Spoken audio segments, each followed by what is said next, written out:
Hi, I'm Karyl Carlson, here to read to you from another story from Oziana, 2008. The title is Bud and the Red Jinn, or Always Look a Gift Goat in the Mouth, by Jared Davis, illustrated by Anna Marie Kuhl. It was a bright summer day as King Bud of Noland and his sister Fluff set out to visit their great friend Queen Zixi of the neighboring country of Ix. Zixi would be having a celebration and had invited dignitaries from near and far to attend. She had been Bud and Fluff's friend for many years, and their two countries enjoyed such peaceful communications that it was almost as if they had been unified. To be honest, it was Zixi's birthday, but she called it the Queen's Festival so as not to disclose her age. Although she appeared to be a fair maiden, Zixi was many centuries old.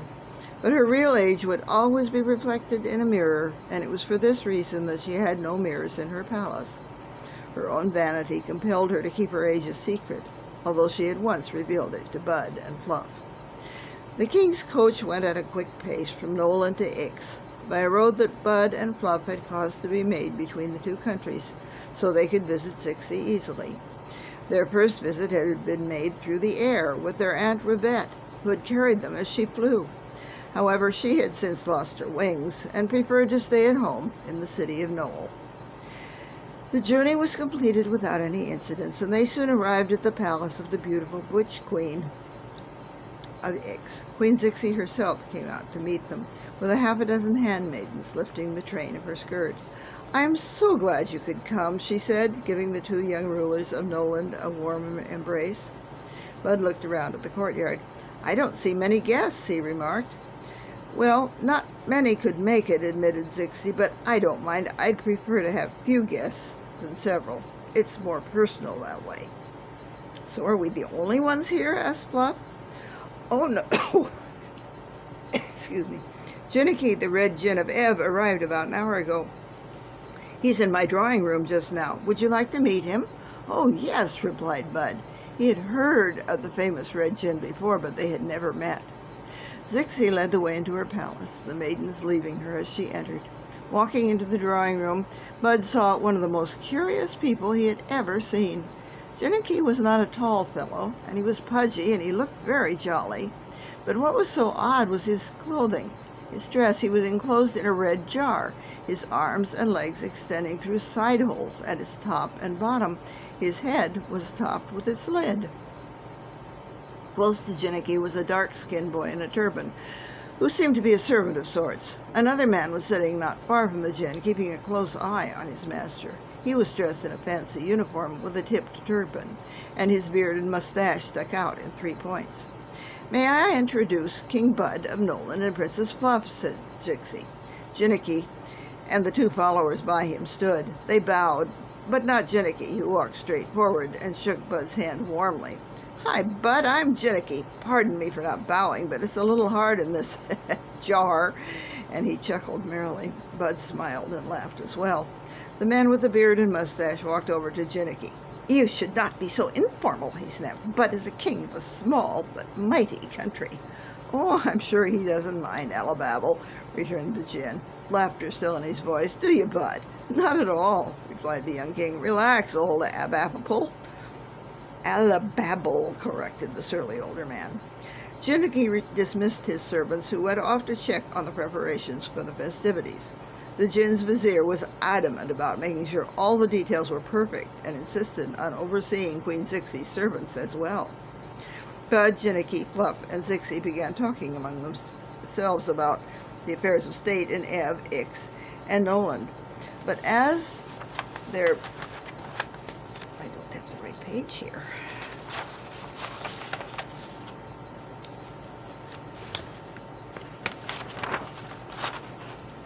As their conversation went on, it began to become more informal. Soon Jinnicky and Bud found themselves listening to Zixi and Fluff talk about things that really didn't interest them at all. So they decided to move out to the front steps to enjoy the fresh air. "Oh, now this is much more comfortable," exclaimed Jinnicky. But he then saw Alibaba storming up to him from the palace. "You really must learn to be more diplomatic," the vizier protested. "It is important that you maintain good relations with Ix." "Alibaba," began the Jinn, but Bud interrupted. "If it's all the same to you, Alibaba, I was just initiating good relations with Ev. If you're so intent on spoiling that, I guess we can have it your way." "Oh dear," stammered Alibaba. Well, with that he hurried back into the palace. The old boy needed that," laughed Jinnicky. "I can see we are going to be good friends." "Any time," Bud grinned. As the two relaxed, they noticed a rider on a horse, followed by another horse, pulling a cart right up. The rider on the horse was a tall and shapely young man dressed elegantly. As he dismounted, 4 servants got out of the cart. They were met by Ixian palace attendants, and 2 of them went to put the horses and cart in the stables. The others held a tall, flat, rectangular object between them. It was veiled. The young man and the 2 servants walked forward after parting with the attendants. Seeing Jinnicky and Bud, the young man bowed low. "Good day," he said. "I am Prince Bobo of Boboland. Is Queen Zixi in?" "Pleased to meet you," replied Jinnicky, ignoring the question. "I'm Jinnicky, the Red Jinn of Ev." "And I am King Bud of Noland." "Oh, I'm sorry I had not made your acquaintance before," Bobo apologized. "Anyway, is the Queen in?" "To be sure," replied Bud. "What is that, if I may ask?" "Oh, this?" grinned Bobo. "It's my gift for Zixi." "A gift?" asked Jinnicky. "Well, I'll bet she'll like that." Bud looked at the object, wondering what it could be. Suddenly, a horrid thought struck him. "That wouldn't happen to be a mirror, would it?" he ventured to ask. "Your Majesty is a fine guesser," replied Bobo. The 2 servants lifted the veil to reveal a large mirror in a gilt frame, studded with jewels. "Isn't it lovely?" asked Bobo. "Well, you can't give that to Zixi," exclaimed Bud abruptly. "Why?" "Well, she doesn't like mirrors," Jinnicky explained. "She's very modest. Very." Bud looked at him. The Jinn quickly winked, letting him know he was wise to Zixi's secret. Whether it was because he knew magic so well, or Zixi has confided in him, Bud couldn't guess, but that wasn't important just now. "Why, whoever heard of a lady who didn't like a mirror?" asked Bobo. "Zixi's not your average lady," replied Bud. "Please cover that before she sees it." The 2 servants quickly drew the veil, but Bobo was bewildered. "Not your average lady? What are you insinuating?" "Trust us on this one," the Jinn exclaimed. And here is a picture of the Red Jinn, drawn by Anna Marie Cool.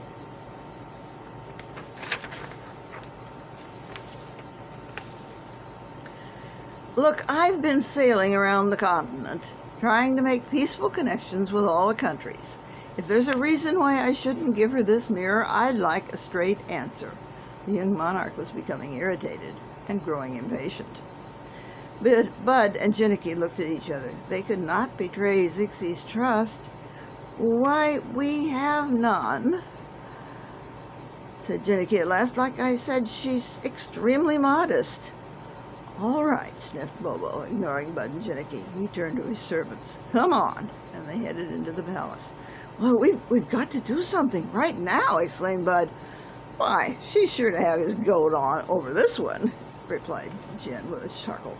"How do you mean?" "Why, anything she does to him will serve him right for not trusting what are obviously Zixi's closest friends." "Don't you understand how this could go?" asked Bud. "I would not be surprised if Zixi declared war on Boboland because of this. I am not anxious to go to war again." "She'd go to war over a mirror?" "She declared war on me over a cloak." "I see. And if she does, being her friends, we'd have to choose sides." "We've got to stop him now," declared Bud firmly, and the 2 ran inside the palace, where they could just see Bobo and his servants at the far end of the hall, about to make the turn to the smaller hall that led to the drawing room. The noise of festivities drew Bobo and his men in the right direction. "Stop!" shouted Bud. Bobo looked, saw who it was, and continued on. "Why is he being so pig-headed?" Bud wondered aloud. "More like goat-headed, if you ask me," commented Jinnicky. He was aware that Prince Bobo had spent a good deal of time adventuring with King Rinkitink and Prince Inga in the shape of Bilbil the goat. Bud ran down the hall and Janicki followed, a little clumsily, though. He was reaching inside his jar for a couple of tools he kept inside. Turning the corner, Bud saw Bobo entering the drawing room. Running, he managed to look in.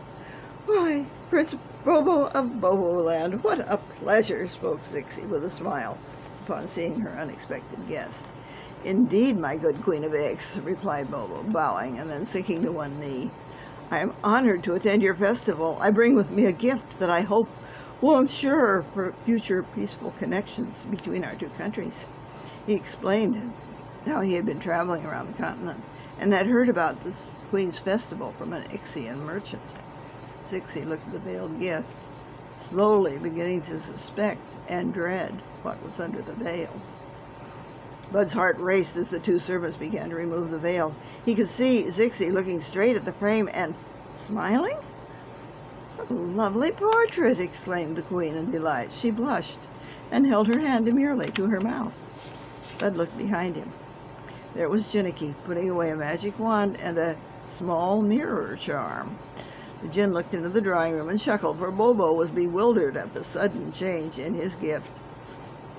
Walking into the drawing room, Bud and Janicki saw that the mirror had become a painting of Queen Zixi, every detail of her beauty masterfully captured. "Isn't it lovely, Fluff?" asked Zixi merrily. "Oh, very," smiled Fluff. The festivities continued, with other dignitaries, such as the Monarch of Mo and the Queen of Merryland, and courtiers coming and going. A meal was served, overseen by the Jinn's attendants and Zixi's servants. Later that evening, Bobo pulled Janicki and Bud aside. "I don't know what you two did," he muttered under his breath, "but I don't appreciate your tampering."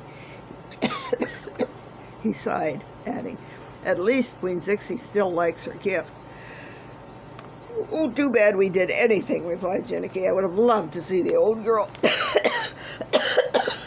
get your goat." "Excuse me." His eyes twinkled in merriment as he considered the possibilities. Bobo bristled at the comment and shuddered noticeably. Obviously, this wizard was well informed. "Well, look, we weren't trying to ruin your gift," explained Bud, "and just now I can't say why we did it, but if you knew, you'd be thanking us." Bobo scowled and walked away. The last any of them heard, he had departed, obviously to return to his ship and resume his course at sea. The rest of the festival was a grand affair. However, beautiful as it was, nothing excited Bud quite as much as how he had made a new friend in the Red Jinn of Ev, and how the two of them had saved a stubborn prince from letting his pride lead him to ruin. The end. Thank you for listening. Here's a picture of, well, everybody in the story. Another one drawn by Anna Marie Cool. I really love her work. Well, I hope you'll come back and listen to another story soon. And thank you for listening today. Goodbye.